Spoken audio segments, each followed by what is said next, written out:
In the last episode, we viewed Elon Musk's concerns that fertility rates around the world are declining. And this could possibly impact his Mars colonization plans. But I also pointed out in the last episode that certain groups in the United States are expanding in number. And one of those groups is the Amish. However, the Amish have no interest in going to Mars. It is doubtful that they even know who the richest man in the world is because they have no interest in wealth. Imagine that. And there's another subset of Americans who are expanding in numbers, and they are the Somalians. Might some of them have the desire to go to Mars? Well, we first probably need to ask, would Elon want them in his Mars community? And that's because the Somalians are Muslims while Elon Musk identifies as a cultural Christian. What is a cultural Christian, you might ask? According to Elon, he respects and values the principles of Christianity without strictly adhering to all its doctrines. He is skeptical of organized religion. Musk appreciates the teachings of Christianity, describing them as good and wise, while maintaining a largely secular outlook. So, while it might be possible that some Somalians would be willing and wanting to go to Mars, it's possible that Elon would not want them for his city building enterprise. This is Nihad Awad, the National Executive Director of the Council on American Islamic Relations.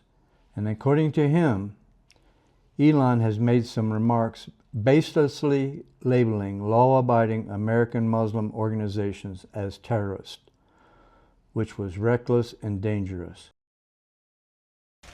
And we can be sure that Elon would be willing to vet anyone, including Muslims, who would be willing to adhere to his colonization guidelines. In the meantime, what do you know about Islam? Well, if you were raised in that tradition, you probably know quite a bit. But if you're like me, raised a Christian, I knew nothing. And even within the Christian tradition, it's very rare that one faction knows much about the other faction. In fact, take a guess at how many factions of Christianity there are worldwide. And I'll give the number momentarily. In the meantime, I'm sure you would have guessed that the U.S. city with the most mosques is New York City with 275. When I heard that number, I thought, wow, that's really high. But then I learned there are 150 sects of Islam. This is the largest mosque in New York City. Here's another view. This is a mosque and the Islamic Cultural Center of New York City, which sits at 1711 3rd Avenue between 96th and 97th Streets. Notice that the building does not align with the street directions. And that's because all mosques must face toward the Kaaba in Mecca in Saudi Arabia. The Kaaba is a holy building to the Muslims, and Mecca is to the Muslims what the Vatican is to the Catholics. Here is the Kaaba, the black building. Now the main takeaway from this photo should be the vast number of people, and they are Islamic pilgrims in Mecca for what is called the Hajj. Hajj is the annual pilgrimage to the holy city of Mecca in Saudi Arabia, and the pilgrimage is a fundamental act of worship in Islam. The pilgrimage is one of the 5 pillars of Islam, meaning every adult Muslim must perform it at least once in their lifetime. provided they have the financial means and are physically able. The pilgrimage occurs during the Islamic month of Dhul Hijjah and involves a series of rituals that hold deep spiritual significance for Muslims. Well, there's a lot to unpack in that paragraph. But in brief, we can say that for the most part, most Americans don't really appreciate the essence of the concept of pilgrimage. They simply see it as movement across the landscape. So the spiritual essence of dedicated pilgrimage is beyond the cosmological grasp of most Americans. Pilgrimage for many pilgrims is personal spiritual fulfillment and often personal sacrifice. In Mecca for the Hajj, 2 million people, 2 million pilgrims arrive every year. And those pilgrims have been arriving for over 1,000 years before the advent of vehicles. Nowadays, however, 20,000 to 25,000 Americans fly to the Hajj each year. When did I first learn about pilgrimage? In 1970, when I first came to Mexico. And that's the first time I saw pilgrims on the landscape. And I didn't think too much about them. As I just mentioned a while ago, Americans think that pilgrimage is not spiritually related. And little by little, I would come to know the fact that Mexican Catholicism is very, very different from American Catholicism.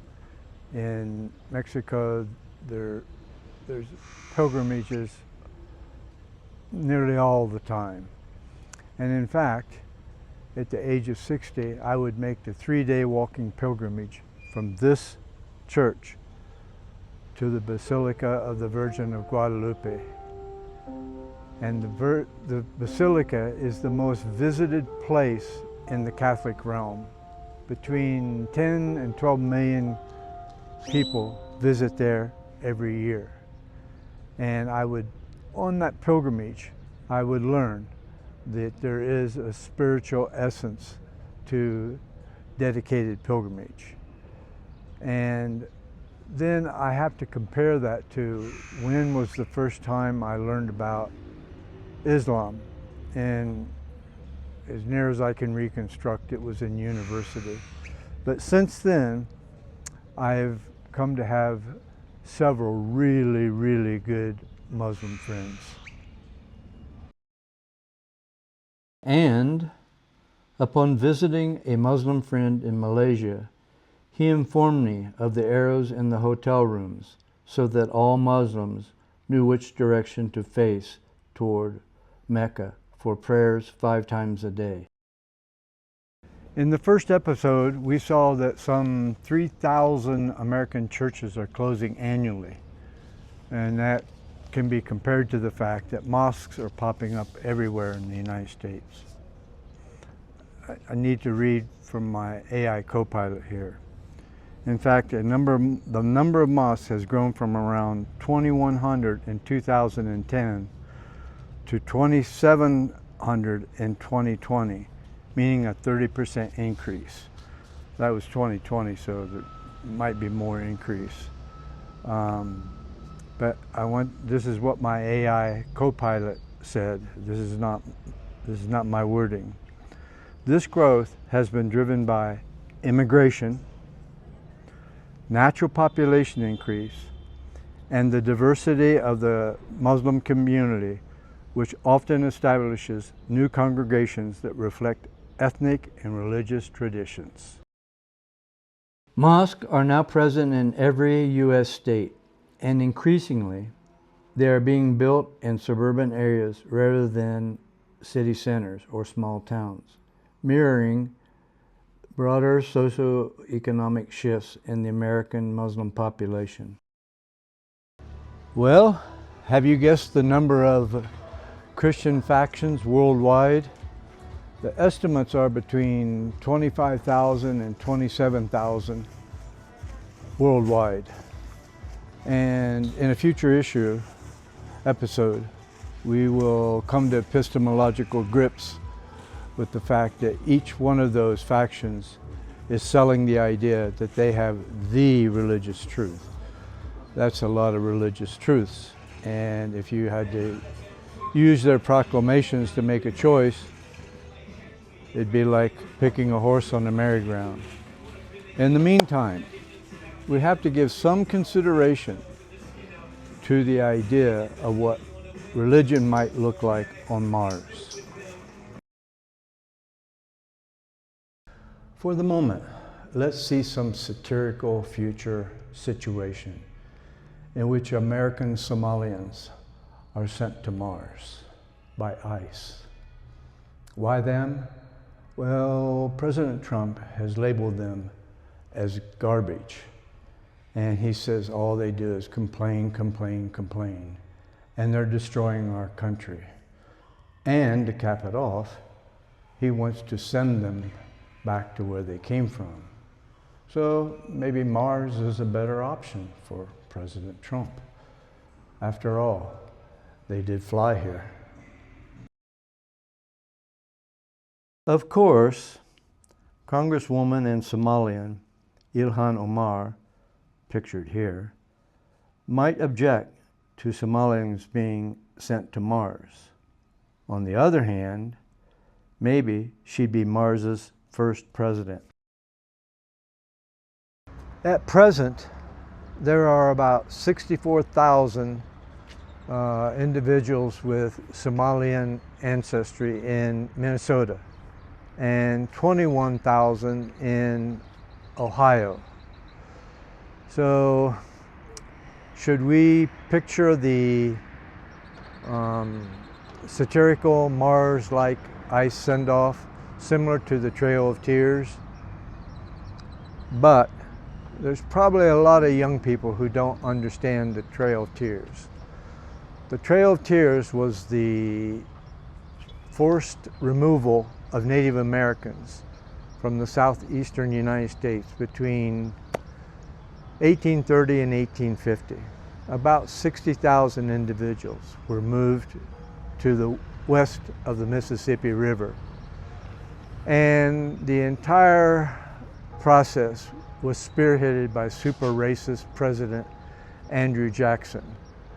And it was one of the most despicable acts in human history. Here you see a portrait of Andrew Jackson behind President Trump. So let's try and qualify the situation of the American Somalians on Mars. Surely a future American president wouldn't be so cruel as to try to deny them their own religion, would he or she? Even the Native Americans on the Trail of Tears got to practice their own religion. This is the Trail of Tears Memorial at the new Echota Historic Site in Georgia, which honors the Cherokees who died on the Trail of Tears. Let me make one thing abundantly clear. President Trump is not down on Muslims in general. And in fact, in a 2025 White House dinner, a Ramadan dinner, he thanked his Muslim friends in Michigan. And according to the Detroit Free Press, President Trump told Muslims, quote, "You have somebody in the White House that loves you," unquote. So, for the time, let's call off the satirical sending of Somalian Americans to Mars and ask one simple question. How many people does Elon Musk plan for his Mars colony? And the answer is in the form of a headline. Well, here's an Elon Musk idea. Damn, that's a lot of people, I think. Oh, wow, a lot of people. I might even be alive to see that, the 2040s, but I don't know. I'd be 94 in 2040. But what do you think about a dying America in 2040?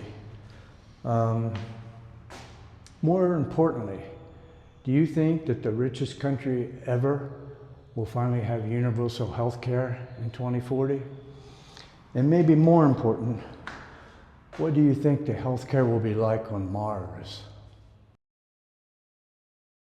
If you want to see more episodes of Dying America, please hit the subscribe button. The next 3 episodes are about economics, not religion.